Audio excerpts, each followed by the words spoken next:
When I tell y'all, I start more videos every week, get that first 5, 6, 7 minute clip done, and then I get so trapped up into whatever I'm doing the rest of the day that I forget to finish the videos. If there were a market on YouTube for not bloopers, but the best intro videos ever, I swear to Jesus, I'd be one of them guys getting up there. Anyway, what's going on, y'all? Vinny Cuz here. The last 2 weeks been crazy, man. Crazy. Trying to balance and find my footing and get myself together and allocate time for trading, time for doing reviews, time for driving, trying to fight with myself mentally, which is more important. And then, of course, trying to balance out just surviving in this economy. Man, it ain't easy.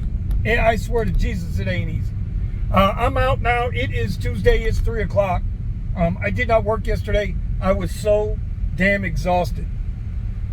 I mean, just exhausted. I went 2 weeks straight driving every single day. We'll start with the Uber stuff first. You know, we noticed something last week. There was a video, and I'll post the link here, and you need to go watch this video. Now, I'm not one to hate on other channels or, really boost up other channels other than the circle, the garage circle. That'd be Nick, Steven, Richie, Omar, those guys. Those, I'll boost them up. But everybody else outside, occasionally we give the honorable mention to Sergio. Well, they do a segment. Sergio does a segment called Behind the Wheel. My buddy Trent, Black Car Trent on Twitter, he decided to do a Force Science experiment with his DoorDash account. Now, y'all know we've been talking and ripping and running on these illegal accounts, rented accounts, and all of this stuff. And we noticed last week early, a week ago Monday, all of a sudden there was surge everywhere, all throughout the day. Then we noticed in the airport queues. Airport queues were a little lower, right? And you didn't have to drop down to X and take a $3 20-minute ride. They were better.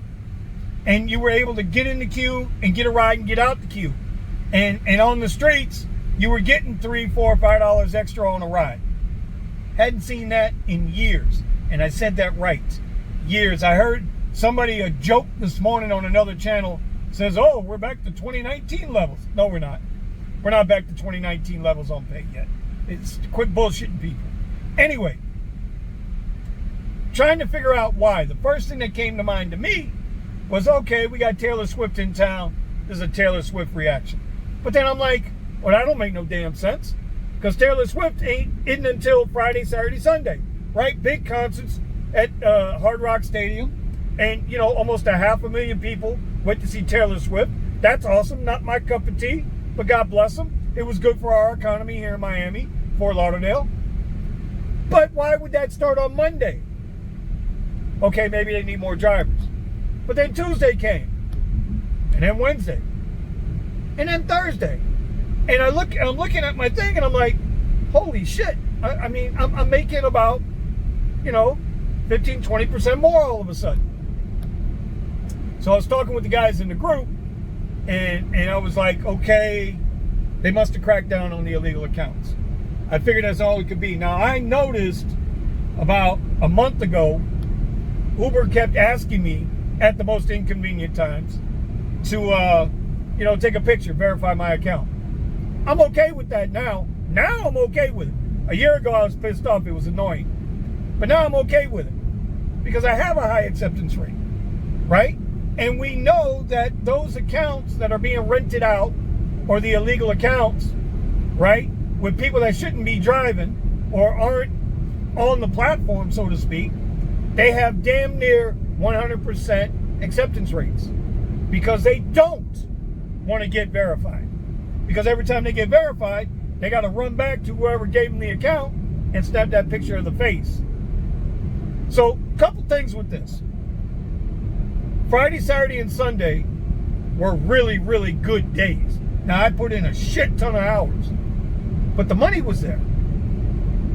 And at least twice a day, I got to verify my account.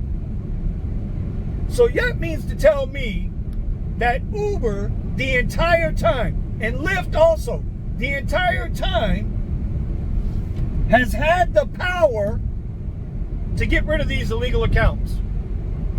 They knowingly have the tools to force us to verify our account so we can keep driving. Now you say, Vinny, why are you hating on the illegal account?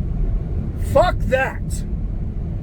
Okay? Two things come to mind. Number one, y'all always complain about being saturated. Too many drivers. So if you have all these illegal accounts on the road, it depresses the money. That means they got more drivers. I just watched the car too. We about to get stormed here. That pisses me off. If they got more drivers on the road, they're going to pay out less. That should be your number one concern. Y'all always bitch about saturation. Well, here you go. This is how you get rid of saturation. That's number one. Number two, it is not safe for drivers, other drivers, or riders if the person that shows up to pick you up or is in that other car at the airport lot driving around like an asshole, if they're not even on the platform, they can't be held accountable. If you're a rider, and Nadine is picking you up and Oscar shows up to pick you up, you deserve what the fuck happens to you. You're a fucking idiot for taking that ride. You deserve whatever happens to you. You deserve it. And that's right, I said it, not gonna take it back. So meanwhile, all of this activity's going on, and Uber and Lyft have been profiting like a motherfucker. Profiting like nobody's business. So I guess my point is, last week, maybe a trial run, and I posed a question to my group. And my question was this: if Uber is going to crack down, which I applaud, crack down on illegal accounts and give us a fair shot again at making some goddamn decent money so we ain't got to starve out here. If they're going to do that, then are we as drivers, do we need to be obligated more to working? I know that if I can make more money, I'm going to work more. But if I'm going to be making less money, I'm going to go find something else to do. We're going to get to that in a minute. We're going to talk about that stuff, how that's going. But I wanted to touch on that. I really want to touch on that. And I know I'm going to bring it up in the live Rideshare Garage. This video will go out Wednesday morning, and we will have the garage Wednesday night. We're going to talk about this because this is real world shit. This is stuff that affects every driver and every rider on the road. And at the same time, we got to be honest, as scumbaggish, if that's a word, as scumbaggish as Uber has been with the drivers, they still got to be profitable too, right? Now, I don't know what profitable means to them, because if their CEO can take out $36.5 million in stock options, maybe he had to at that time, maybe he had a tax burden, whatever. $36.5 million off our backs. Anyway, let's get into the next thing. And by the way, it rained and now it stopped. And I just washed the car. Yeah.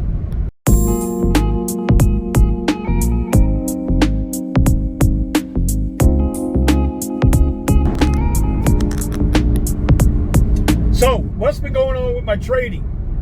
Well, before we get to that, let's talk about Amazon. I had a bunch of products that I needed to get reviews done. And I'll link up my store here, and I always link the Amazon store down below. You guys go check it out. Might be something in there you could use. And I got all the products done except one. And I know Mr. Adams is going to be upset with me, but I promise I'll get it done this week. It's a Wavelink dock for my laptop to hook up to 2 or 3 4K monitors. I'm going to get that done this week. But I had to get those videos done. I had some shorts I had to get done. It's funny with the Amazon influencer program, because you want to, the more products you review, the more opportunity you have to make money. And they're evergreen, meaning you put a video up about, let's say, Charmin toilet paper, right? You put a video up, Anchor glassware, right? And anytime somebody goes and searches for that product on Amazon, if they click on your video, you get a percentage, anywhere from 1.3% commission to 5% commission. And if you're into the creator community, then there's a whole nother set of commissions, anywhere from 10 to 50%, right? So there's opportunities to make money if you do the videos and if somebody's looking for that specific product. An Amazon influencer's job is to provide an honest review of the product. Sometimes that review is not good. There are some products that I've reviewed that I'm like, well, you know, if it did this or did that, it'd probably be good. The latest video I just did was on a phone mount that was sent to me from this company for the Tesla, specifically for the Model 3, Model Y, 22, 23 Tesla. Now, I like the phone mount. It's cool as hell, cyberpunk type of deal. Only problem is it don't rotate. So even though you can put it anywhere across the grid in the car, you got to be careful with viewing angle. And I said that it would be nice, and I wrote the manufacturer, said it'd be nice if you could tilt it a little bit. So you got to be honest with it. Now, am I making a ton of money with it? Well, I haven't done a ton of videos. Got about 130, 140 videos up. And it's paying me roughly $200 a month, $250 a month. I've been as high as 450, and I've been as low as 150. So it fluctuates based on people's buying habits. And so it's something, by the way, I just got a request. We're going to go get Trista. It's a Comfort, $14 Comfort ride. We'll go get her. I don't know why I didn't hear it ring, though. Anyway, so there's different things to that. And the more videos you make, the more opportunity you have. But you just don't want to start buying a ton of products. So I've got, in my email, I get solicitations to review products. Most times I say no, because it's not a product that I would normally use. But seeing how I'm trying to make this big switch, go more digital, guess what I'm going to do? I'm going to start taking on these products. If I can't use them, we'll give them away. But there's nothing wrong with reviewing the products. So, yeah, that's what's going on with that.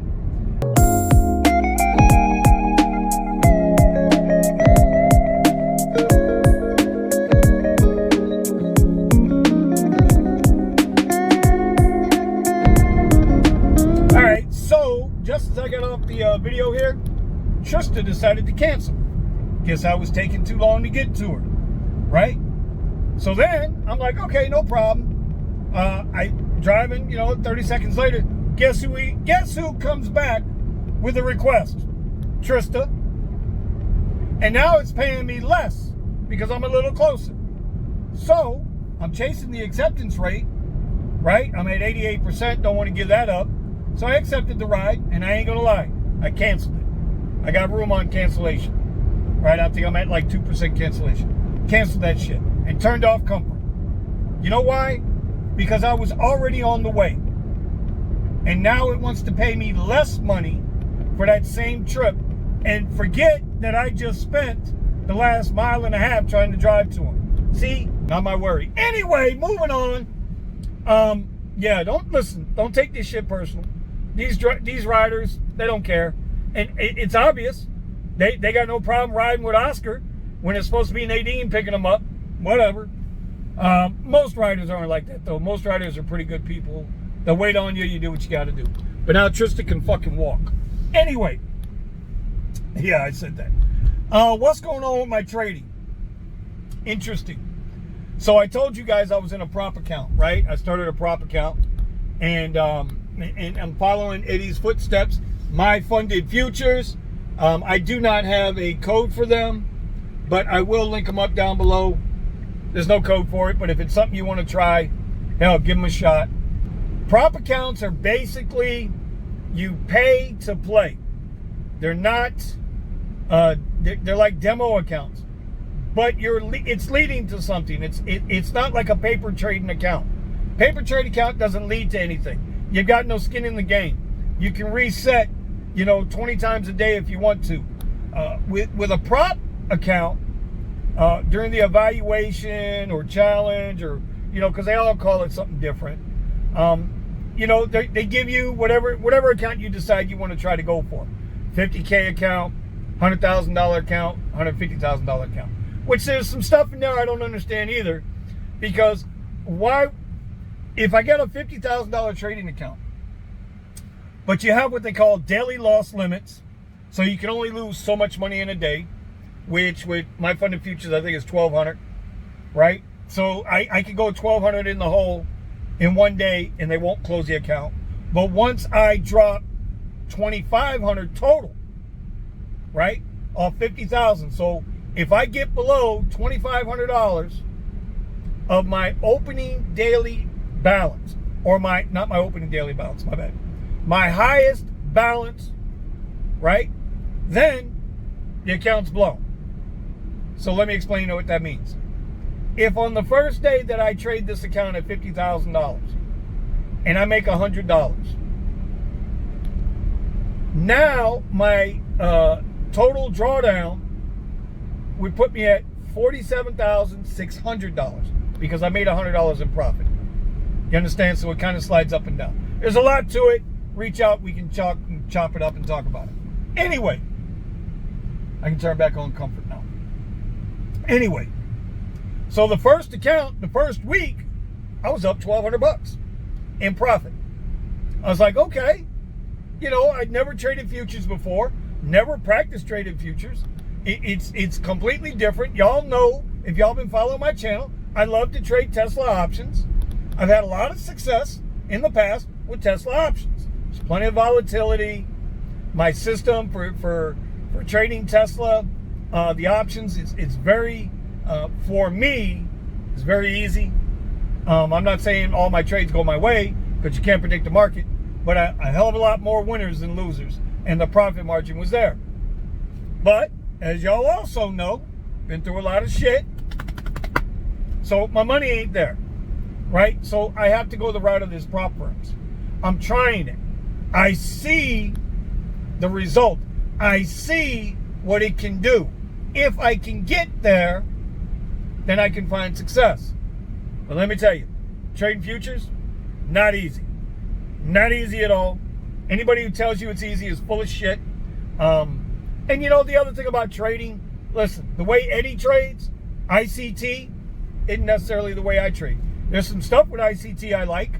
ITC or ICT, inner circle trading. Yeah, inner circle trading. There's some stuff that guy talks about I can get with, right? I understand it. There's other stuff that he talks about, I don't want no parts of it. For Eddie, it works. For me, some work. So, with trading, it's very personal. Not everybody's going to trade the same way. And so when somebody comes to you and they say, hey, let me show you some, hey, try this, try that, you got to do it with some skepticism, because if it doesn't click, it's not going to work for you. And what you don't want to do is you don't want to blow up an account. You don't want to blow up real money trying somebody else's shit that works for them but not work for you. Then there's the other part to that. Maybe the way other people trade isn't the way you want to trade. Now, I'm not saying the way you want to trade is the right way to trade either.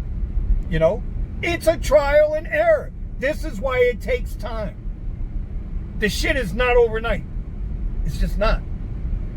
Traders take 2, 3, 5 years to get it, and they still might not get it.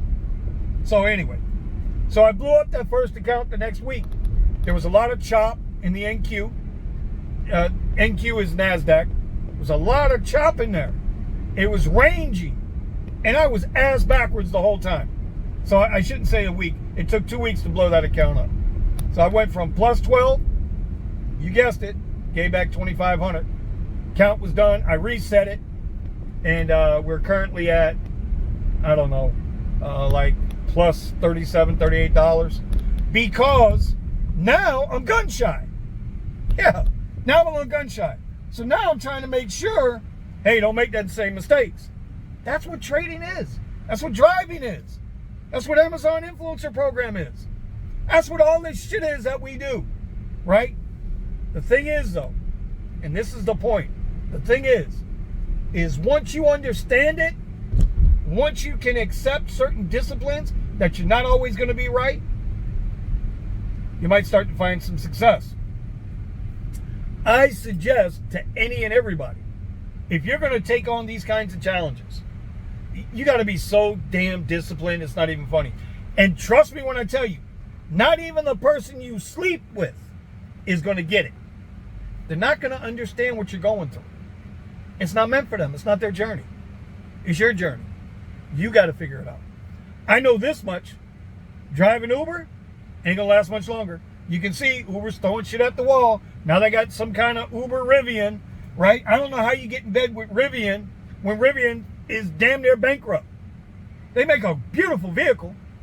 But now is Uber going to do for Rivian what they did for Alto? Because Uber has plenty of cash, thanks to us, right? It's not like the Uber product is some fucking world-changing event. It's not, right? It's Google Maps on steroids. But are they giving money to Rivian? And now Rivian's got to give them vehicles? Is Uber going to actually buy vehicles? I don't think so. So, does Rivian have self-driving technology? I haven't checked into it yet. So what is Uber Rivian? I don't get it. You can ride in an EV? Okay, that's fine. Anyway, so that's what I got for you right now. This is more of a just, hey, what's going on, y'all? Up-to-date video. I talked about a lot of shit. It's a long-ass video. If you made it to the end, I appreciate it. I will start. I have to. I got to start putting updates on my progress. But there's really nothing to report other than I can show you my struggles, because if this thing goes the way I want it to go, doesn't mean it's going to go that way, but if it goes the way I want it to go, I mean, for me, yes, I understand trend lines.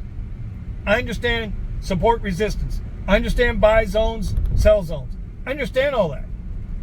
But I am new to trading futures. It ain't the fucking same. None of this shit is the same. So you could look to me as if I am brand spanking new. And I'm showing you from the start. And you can do the same thing. The whole point of my YouTube channel from the beginning was to try to help people. Right? I don't sell no courses. I don't sell shit, actually. But, you know, we do got links below. You can help support the channel. Help support me. All right. With that, y'all, I'm out. I will see y'all tonight on Rideshare Garage, 9 o'clock on the East Coast. Might be 10 o'clock. Should be 9 o'clock on the East Coast, 6 o'clock on the West Coast. Appreciate yous. Check the descriptions below. We will holler at you. You know what? I'm going to start a new challenge. I'll start a new challenge. We'll do daily. We'll do 30 days.